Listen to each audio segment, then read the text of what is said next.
हमारे channel Anshika voice Hindi में आपका स्वागत है।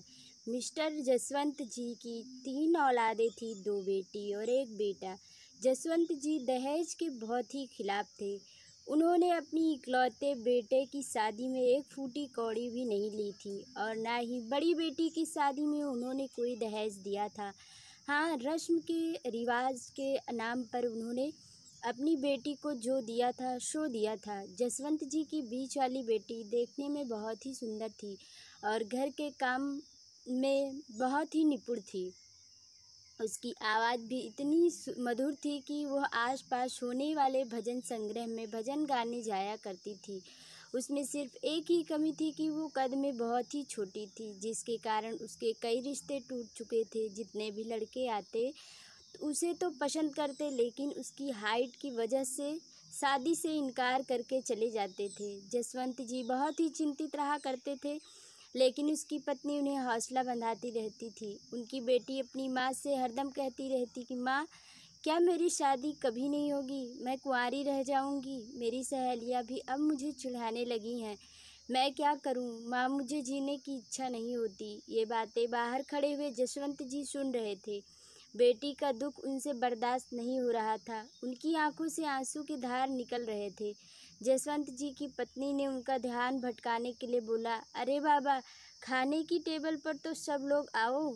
सबको रोता देख खाना भी रोने लगेगा। बहू, खाना तो निकालो।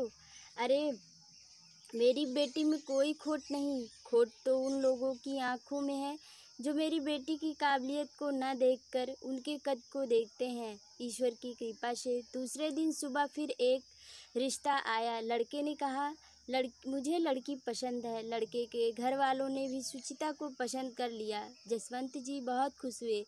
चाय का कप उठाते हुए लड़के की माँ ने कहा, मेरे बेटे के लिए लड़कियों की कोई कमी नहीं है। मेरे घर के सामने लड़की वालों की लाइन लगी रहती है। एक ने तो 1 बंगला और गाड़ी देने का भी वादा किया था, लेकिन मेरे बेटे को लड़की पसंद नहीं आई तो उसने ही मना कर दिया। तो भाई साहब, हमें दहेज में कुछ नहीं चाहिए। बस आप अपनी बेटी और दामाद को 1 बंगला और 1 गाड़ी देकर विदा कर देना, और हमें कुछ नहीं चाहिए। जसवंत जी अपनी पत्नी की ओर देखकर मुस्कुराए और बोले, बहन जी, मुझे कोई काम याद आ गया है। आप चाय पी के जा सकती हैं। जसवंत जी की बात शादी के लिए इनकार कर रहे हैं। दूसरे दिन सुबह जब जसवंत जी मॉर्निंग वॉक के लिए निकले तो कुछ लोगों ने आवाज़ सुनी। उनमें से एक बोल रहा था, ये बेचारा कितना अभागा है। इसकी बेटी की उम्र होती जा रही है, लेकिन लंबाई की वजह से कोई रिश्ता टिक नहीं पा रहा है। तो दूसरे ने हंसकर बोला, अरे भाई, ये महाशय दहेज भी तो नहीं देना चाहते। आजकल कौन करेगा बिना दहेज की शादी, और वो भी ऐसी लड़की से जो इतनी छोटी सी है। जसवंत जी ने बातें सुनकर पीछे मुड़े और उन्होंने जो जवाब दिया उनसे दोनों की बोलती बंद हो गई।